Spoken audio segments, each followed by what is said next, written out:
जय जय रघुवीर समर्थ. श्रीमत दासबोध. दशक 19वा. शिकवण नाम. समास 5वा. देहमान्य निरूपण नाम. श्रीराम समर्थ. मातीचे देव, धोंड्याचे देव, सोन्याचे देव, रुपयाचे देव, काशाचे देव, पितळेचे देव, तांब्याचे देव, चित्रलेपे. श्रीराम समर्थ. बघा, समर्थांनी आपल्यासाठी आणलाय दशक 19वा. शिकवण नाम.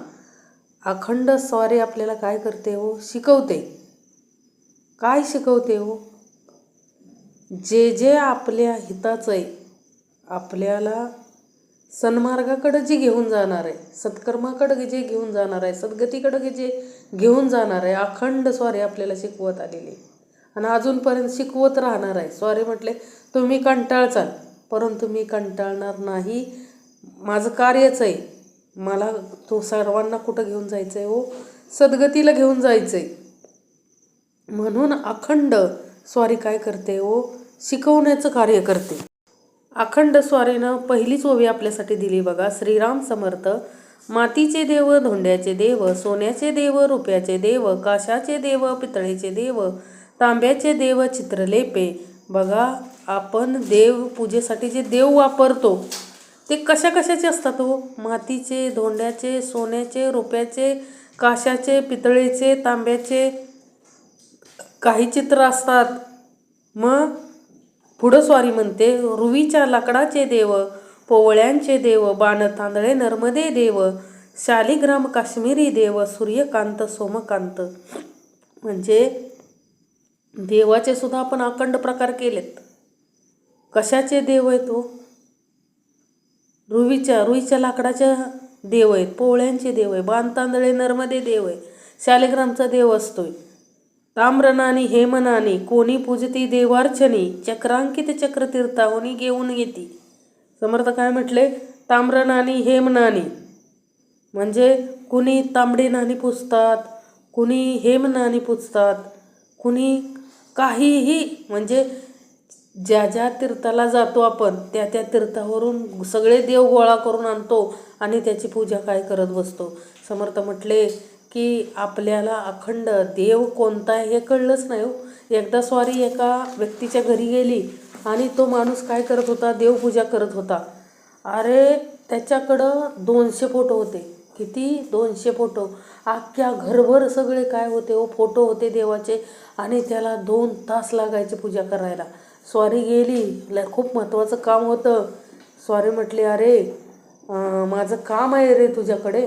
तो काय म्हटला? हाताने हातवारे केले, थांबा माझी ही देवपूजा झाली की मी काय करतो तुमच्याशी बोलतो. घरातल्यांनी पण सांगितलं स्वारीला की बाबा तो काय देवपूजा झाल्याशिवाय कोणाला भेटत नाही. असे हे जे दिलेत ना सगळे प्रकारचे देव त्याच्याकडं, सोन्याचे, चांदीचे, रुपयाचे, सगळ्या प्रकारचे देव होते. आणि फोटो. समर्थ म्हटले एक घंग्याळ असं तांब्याचं घंग्याळं होतं. त्या घंग्याळात काय केलं होतं? त्यानं सगळे देव टाकले होते. मग एवढे देव म्हणजे प्रत्येक देवाचं पूजन करण्यासाठी त्याला किमान 2 तास लागत होते. स्वारी काय बसल्या बसल्या स्वारीनं काय केलं हो? सगळ्या दारामध्ये खड्डे काढले. काय काढले? खड्डे काढले. आणि त्या माणसाची वाट बघू लागले. तर त्या माणसाची पूजा झाल्यानंतर तो बाहेर येतो, तो बघतो तर सगळे अंगणात त्याच्या सगळे खड्डेच होते. आणि स्वारी स्वतः खड्डे खाणत होती हे त्यानं पाहिलं. त्यावेळेस तो म्हटला का हो? म्हटले नाना तुम्ही असे का खड्डे खाल्लेत सगळे? नाही म्हटलंय काय नाही, मला तहान लागली होती, कुठल्या तरी खड्ड्यात पाणी लागल म्हणून सगळे खड्डे खाल्लेत. आहो म्हटले एवढे खड्डे खाण्यापेक्षा तुम्ही एकच खड्डा खाल्ला असता तर त्याला कुठंतरी पाणी लागलं असतं ना. तर समर्थ म्हटले अरे मला तुला हेच सांगायचं आहे बाळा, 200 देव पूजण्यापेक्षा एकच देव पूज. 200 देव पूजून काही हाती प्राप्त होणार नाही. एक निष्ठेनं एका देवाचं पूजन केलं तर तो काय होणार आहे हो? आपल्याला प्राप्त होणार आहे. मग स्वारीचं सांगण्याची पद्धत कशी असते हो? कृती करून सांगते स्वारी. म्हणून समर्थांनी आपल्याला शिकवण आणली हो. समर्थांमुळे आज आपण जो काय कार्यभाग करतोय तो सगळं समर्थांमुळे करतोय. लक्षात ठेवा. समर्थ म्हटले देव पूजण्याचे प्रकार अनेक आहेत. कशाचेही देव करून आणतात आणि लोक काय करतात हो, पूजन करत बसतात. उदंड उपासनेचे भेद किती करावे विषेद, आपलाले आवडीचा वेद लागला जनी. समर्थ म्हटले उपासनेत सुद्धा बदल आहेत. कोणी प्रत्येक देवाची वेगवेगळी उपासना सांगतात. समर्थ म्हटले अरे 2 दगडावरती हात ठेवू नको. सांगितलं ना त्या मनुष्याला सांगितलं ना सद्गुरूंनी की बाबा एकाच कुठल्या तरी देवाची उत्तम प्रकारे पूजन कर. हजारो देव गोळा करून देव प्राप्त होणार नाही. आणि देव जसे बदलतात तसे उपासनाही सगळ्याची वेगवेगळी भयो. प्रत्येकाला वाटतं माझी उपासना श्रेष्ठ आहे, माझ्या देवाची उपासना श्रेष्ठ आहे, ही सर्वांनी केली पाहिजे. समर्थ म्हटले नाही रे, सद्गुरूंची जी दिलेली उपासना आहे ती करता आली पाहिजे. परी त्या सकळांचेही कारण मुळी पाहावे स्मरण, तया स्मरणाचे अंश जाण नाना देवते. परी त्या सकळांचेही कारण. समर्थ म्हटले अरे सगळ्यांचेही मूळ पहा. मूळ काय आहे हो, तर स्मरण आहे. स्मरण देवाचे करता आले पाहिजे. मुळी द्रष्टा देव तो एक, त्याचे झाले अनेक, समजून पाहता विवेक उमजो लागे. समर्थ म्हटले बघायला गेलो ना तर एकच देव आहे आणि त्याच्यापासूनच बाकीचे सगळे झाले. तो हाय विवेकानं आपल्याला जाणून घेता आलं पाहिजे. समर्थ म्हटले कळलं पाहिजे हो. आपल्याला नाही कळलं तर उपयोग काय. म्हणून समर्थ म्हणतात की मुळी द्रष्टा देव येतो एक, त्याचे झाले अनेक, समजून पाहता विवेक उमजो लागे. देहा वेगळी भक्ती फावेना, देहा वेगळा देव पावेना, या कारणे मूळ भजना देहची आहे. आहो कितीही देवाची पूजा करायची म्हटलं तरी त्याच्यासाठी कोण लागते हो, देह लागतोय हो. आणि देहा वाचून देव काय पावत नाही. आणि देह असल्याशिवाय आपण देवपूजा काय करू शकत नाही, देवाचं भजन करू शकत नाही, उपासना करू शकत नाही. समर्थ म्हटले अरे उपासना भजन देवाचं पूजन करण्यासाठी देह फार महत्त्वाचं आहे. देहा वेगळी भक्ती आपण करू शकत नाही. म्हणून समर्थ म्हटले देह मुळीच केला वाव, तरी भजनासी कैचा ठाव, म्हणून भजनाचा उपाव देहात्मयोगे. देहाच्या योगेच भजनाचा काय करता आलं पाहिजे हो, उपाव करता आला पाहिजे. देहाविन देव कैसा भजावा, देहाविन देव कैसा पूजावा, देहाविन महोत्सव कैसा करावा कोण्या प्रकारे. समर्थ म्हटले माणूस शृंगार करतो, नाना शृंगार करतात ना हो. समर्थ म्हटले अरे जे काय तो देह असताना करतोय ते कशामुळे शक्य आहे हो, देहामुळे शक्य आहे. म्हणून समर्थ म्हणतात की अरे प्रत्येक ठिकाणी देह फार महत्त्वाचा आहे. देहाविन देव कैसा भजावा. देह नसला तर आपण देवाला कसं भजणार आहे हो, भजूच शकत नाही. आणि देवाविन देव कैसा पूजावा, पूजू शकत नाही. समर्थ म्हटले अरे एखादं देह ज्यातून आत्मा निघून गेलाय आणि त्याला म्हटलं की जा रे तिथं देवाच्या समोर तुझ्यासाठी 10 किलो सोनं ठेवलंय, जा तेवढं घेऊन ये, नाही घेऊन येऊ शकत. समर्थ म्हटले जोपर्यंत देहामध्ये आत्मा आहे तोपर्यंतच ते सगळं कार्य करू शकतो. एकदा तो आत्मा निघून गेला त्या देहाला किती जरी सांगितलं तरी कुठलंही कार्य करू शकत नाही. म्हणजे देह असताना सगळं करता आलं पाहिजे. समर्थ म्हटले देहाविनं काही करू शकत नाही. कुठलाही महोत्सव अहो आपण मोठमोठाले वाढदिवस साजरे करतो. समर्थ म्हटले मोठमोठे कार्यक्रम करतो. समर्थ म्हटले कुठपर्यंत बाळा, अरे जोपर्यंत देह आहे तोपर्यंत. हा देहातून अंतरीचा अंतरात्मा निघून गेला की सगळं कार्य काय होतं हो, जागची जागी थांबतं. म्हणून समर्थांनी ओवी मांडून ठेवली आपल्यासाठी. देहाविन देव कैसा भजावा, देहाविन देव कैसा पूजावा, देहाविन महोत्सव कैसा करावा कोण्या प्रकारे. अत्र गंध पत्र पुष्प फळ तांबोल धूप दीप, नाना भजनाचा साक्षेप कोठे करावा. समर्थ म्हटले अत्र गंध पत्र पुष्प फळ तांबोल धूप, अरे हे देहाविन काय नाही, सगळं व्यर्थ आहे हो. हे सगळं देह आहे म्हणून आपण करतोय. देह नसेल तर यातलं काहीच करू शकत नाही. देवाचे तीर्थ कैसे घ्यावे, देवासी गंध कोठे लावावे, मंत्र पुष्प तरी व्हावे कोणे ठाई. माहिती आहे का? समर्थ म्हटले देवाचं तीर्थ कसं घ्यायचं, देवाला गंध कुठं लावायचा. आपली परंपरा आतापर्यंत आपल्याला देवाला गंध लावायला कुठं शिकवलं व समर्थ म्हटले? डोक्याला गंध लावायला शिकवलं. अरे आपली पात्रता आहे का समर्थ म्हटले देवाच्या डोक्यापर्यंत जाण्याची? नाही रे बाबा, आपल्याला नेहमी देवाच्या चरणाला लावायचे समर्थ म्हटले. जे काही गंध आहे, जे काही आहे ते कुठं व्हायचं आहे व चरणावरती व्हायचं आहे. देवाच्या डोक्यापर्यंत जाण्या एवढी पात्रता आपल्या तरी देहाचे नाही आहे, लक्षात ठेवा. म्हणून समर्थ म्हटले देहाविन हे सगळं काहीच करू शकत नाही. देवाचे तीर्थ कसे घ्यावे, देवाशी गंध हे कशामुळे आहे सगळं समर्थ म्हटले? तर देहामुळे आहे.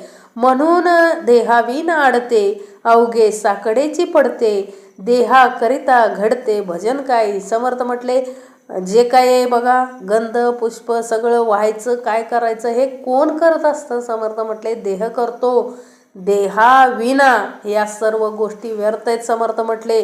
देह जर नसेल तर यातली कोणतीच गोष्ट आपण करू शकत नाही. म्हणून देह महत्त्वाचा आहे हो. देह आहे म्हणूनच भजन घडतंय ना देवाचं. देहाकरिता घडते भजन काही. जे काय कीर्तन करतोय, जे काय भजन घडतंय, जे काय आता विवरण चाललंय ते सर्व कशामुळं आहे? तर देह आहे म्हणून. देव देवता भूते देवते, मुळीचे सामर्थ्य आहे ते अधिकारे नाना देवते भजत जावे. देव देवता भूते देवते, सॉरी काय म्हटले हो, देव देवता भूते देवते सगळं भजत जायचंय, भजन तर करायचंय हो. नाना देवी भजन केले, ते मूळ पुरुषासी पावले, या कारणे सन्मानले पाहिजे सकळ काही. मायावल्ली फापावली, नाना देह फळी लगडली, मुळीची जाणीव कळो आली फळामध्ये. जाणीव झाली, कळली पाहिजे समर्थ म्हटले. अरे झाडाला फळ येतंय बरोबर आहे, खूप सुंदर फळ लागतंय बरोबर आहे, परंतु त्या मुळाने तग धरलाय ना. मूळ जर नसेल तर फळ मिळू शकत नाही समर्थ म्हटले. फळ मिळण्यासाठी मुळानं जमिनीला घट्ट धरावं लागतंय, सगळे पोषक तत्व शोषून घ्यावे लागतात. त्यावेळेस ते कुठंतरी जाऊन काय हो, त्याला खूप मोठी प्रोसेस आहे, त्यावेळेस ते फळ बनतंय समर्थ म्हटले. म्हणजे मुळाची जाणीव घेता आली पाहिजे समर्थ म्हटले. आपण जन्माला आलोय, करायचंय काय, जायचंय कुठं हे फार महत्त्वाचं आहे. म्हणून भजन करायचंय, सगळं करायचंय, परंतु देह फार महत्त्वाचा आहे समर्थ म्हटले. म्हणून देहाला सांभाळा, स्वारी म्हटली देहाला उत्तमाचं सांभाळा. म्हणून स्वारीने सांगितलं ना, आजारी पडत असाल तर दवाखान्यात जा, उत्तमाचे उपचार घ्या. कारण देह असेल तरच आपण परमार्थ प्रपंच करू शकतो, अन्यथा करू शकत नाही. म्हणून देहाला काय देता आली पाहिजे हो, देहाला सुद्धा विश्रांती देता आली पाहिजे. देहाकडूनच आपण सर्व कार्य करून घेणार आहे हो. देह नसेल तर कुणाला काम सांगणार आहे, कोण काम करणार आहे, कोण देवपूजा करणार आहे, कोण भजन करणार आहे, कोण कीर्तन करणार आहे, कुणीच करू शकत नाही. म्हणून समर्थ म्हणतात की मायावल्ली फापावली, नाना देह फळी लगडली, मुळीची जाणीव कळो आली फळामध्ये. फळ खातोय त्यावेळेस काय कुणाची जाणीव करता आली पाहिजे हो, मुळाची जाणीव करता आली पाहिजे. म्हणून येळील न करावे, पाहणे ते येतेची पाहावे, ताळा पडता राहावे समाधाने. म्हणून येळील न करावे, समर्थ म्हटले जे काय करायचं ते इथंच करा हो. जे काय पाहायचंय ते इथेच पहा आणि सगळं करून समाधानी राहा. समाधानी राहता आलं पाहिजे समर्थ म्हटले. नाहीतर वसवस एका पिढीसाठी कमवलंय, दुसऱ्या पिढीसाठी कमवायचंय, मला 8 पिढ्या बसून खातील एवढं मला कमवायचंय. समर्थ म्हटले त्या देहाला कसली विश्रांतीच नाही, देवाचं तर नावच नाही, परमार्थाचं तर संबंधच नाही. समर्थ म्हटले उपयोग काय, करतोय एवढं बरोबर आहे, पण समर्थ म्हटले म्हणून येळील न करावे, पाहणे ते येतीच पाहावे, ताळा पडता राहावे समाधान. समाधान राहा समर्थ म्हटले. दिलंय, भरपूर दिलंय, भौतिक आर्थिक, कायिक, वाचिक, मानसिक भगवंतानं आपल्याला सगळं दिलंय म्हणून आपण सगळं ऐश्वर भोगतोय. समर्थ म्हटले अरे हे सगळं करत असताना तरी देखील आपल्याकडं असमाधान आहे. समर्थ म्हटले समाधानी राहा. प्राणी संसार टाकीती, देवास धुंडीत फिरती, नाना अनुमानी पडती जेते तेते. बघा कित्येक लोक संसार टाकून देवाला शोधत फिरतात हो. समर्थ म्हटले देवाला काय करतात, फिरत बसतात. कुठं हो, नाना तीर्थाटनी फिरत बसतात. लोकांची पाहता रीती, लोक देवार्चने करती, अथवा क्षेत्र देव पाहती ठाई ठाई. आओ प्रत्येक महिन्याला आपला देव बदलतो. लक्षात घ्या. आपण अनेक क्षेत्रामध्ये जातो कशासाठी हो, देव भेटेल म्हणून ना. अथवा नाना अवतार, ऐकोनी धरती निर्धार, परी ते अवघे सविस्तर होऊन गेले. अहो देवांनी सुद्धा अवतार कार्य केलं ना, आणि त्यांचं अवतार कार्य झालं की ते काय गेले हो, सोडून गेले ना. सगळं राहिले का, गुंतून राहिले नाहीत. कितीही मोठं ऐश्वर्य असू द्या, द्वारकाधीश सोन्याची द्वारका होती ना, धरून बसले का नाही. समर्थ म्हटले आज्ञा झाली की गेले लगेचच. श्रीराम सुद्धा गेले. म्हणजे देवांनी सुद्धा अवतार कार्य घेऊन कार्य झालं की काय केलं हो, सगळं कार्य संपवलं. म्हणून समर्थ म्हटले काय करायचंय हो, देवासारखं आपल्याला करता आलं पाहिजे. सगळ्यात राहून आलिप्त राहायचंय हो. एक ब्रह्मा विष्णू महेश, ऐकून म्हणती हे विशेष, गुणातीत जो जगदीश तो पाहिला पाहिजे. एक ब्रह्मा विष्णू महेश. हो ब्रह्मा विष्णू महेश सुद्धा काय म्हणतायत हो, ऐकून म्हणती हे विशेष, गुणातीत जो जगदीश. जो गुणातीत जगदीश आहे ना त्याला काय केलं पाहिजे हो, एकदा पाहिलं पाहिजे. कोण म्हणताय हे, तीन त्रिगुण म्हणतायत. देवाशी नाही थान मान, कोटे करावे भजन, हा विचार पाहता अनुमान होत जातो. काय सांगितलं हो, देवाशी नाही थान मान.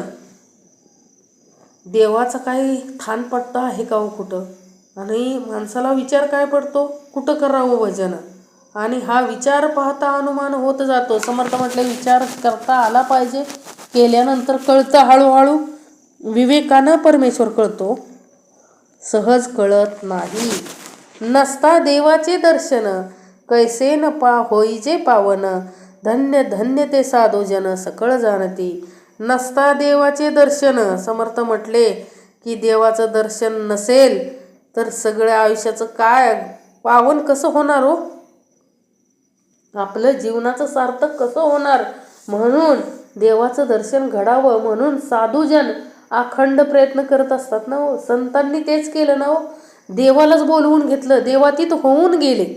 म्हणून तर आज 21 दिवस हा जो आषाढी कार्तिकी सगळा वारीचा जो सोहळा चालतोय, समर्थ म्हटले तो का चालतोय. समर्थ म्हटले कुठंतरी देवाचं दर्शन घडावं हीच प्रत्येक देहाची अपेक्षा आहे ना. देवाचं दर्शन घडण्यासाठी पात्र सत्पात्र बनलं पाहिजे हो. संतांचं जे सत्पात्र होतं तसं पात्र हे देहपात्र तसं बनता आलं पाहिजे, तर आपल्याला पण होणार आहे हो. नसता देवाचे दर्शन, कैसे न होईजे पावन, धन्य धन्य ते साधू जन सकळ जाणती. भूमंडळे देवनाना, त्यांची भीड उल्लंघेना, मुख्य देव तो कळेना काही केल्या. समर्थ म्हटले भूमंडळी अनेक देव आहेत हो, 33 कोटी देव आहेत, आणि त्यांची रेलचेल किती झाली घरामध्ये. ह्या देहरूपी घरामध्ये पण रेलचेल झाली आणि देवाची, आणि बाहेर पण. मग तरीच समर्थ म्हटले मुख्य देव तो कळेना काही केल्या. मुख्य देव कोण आहे हे काहीच कळेना हो माणसाला. जिकडं जग जाईल तिकडं पळतंय हो. कोणी काय सांगितलं 4 पायाचं 6 पायाचं 2 पायाचं तिकडं नेऊन कापतंय. आषाढ महिना सुद्धा सोडना. समर्थ म्हटले सगळे काय करतंय हो, सगळं करतंय, परंतु समर्थ म्हटले मुख्य देव तो कळेना हो. काही केल्या कोणालाच कळेना. कर्तृत्व वेगळे करावे, मग त्यात देवाशी पाहावे, तरीच काही एक पडे ठावे गोप्य गुह्य. देवाला जर भेटायचं असेल, देवाला जर पाहायचं असेल, तर सगळ्या गोष्टीतून काय का होऊन पाहायला लागेल हो, अलिप्त होऊन पाहता आलं पाहिजे. ते दिसेना ना भासेना, कल्पिताही करणासेना, सुकृता वेगळे विश्वासेना तेथे म्हण. ते दिसेना ना भासेना, समर्थ म्हटले ते दिसत नाही ना भासत नाही. परमेश्वर दिसतो का हो आणि भासतो का हो? नाही भासत. समर्थ म्हटले उदंड कल्पिते कल्पना, उदंड इच्छिते वासना, अभ्यंतरी तरंगणाना उदया ते पावती. समर्थ म्हटले उदंड कल्पिते कल्पना. उदंड काय हो? कल्पना काय? समर्थ म्हटले कल्पित जातो ना हो. आणि वासना, उदंड इच्छिते वासना, अभ्यंतरी तरंगणाना उदया ते पावती.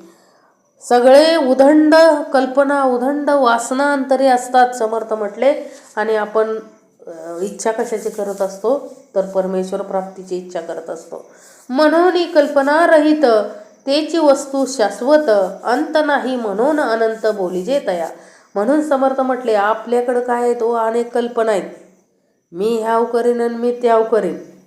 आपल्याकडं काय हो? अखंड उदंड कल्पना आहेत, उदंड वासना आहेत. समर्थ म्हटले हे झाले ते करायचंय, ते झाले ते करायचं, हे सगळ्या काय आहे तो अखंड वासना आहेत. समर्थ म्हटले म्हणून कल्पना रहित तेची वस्तू शाश्वत.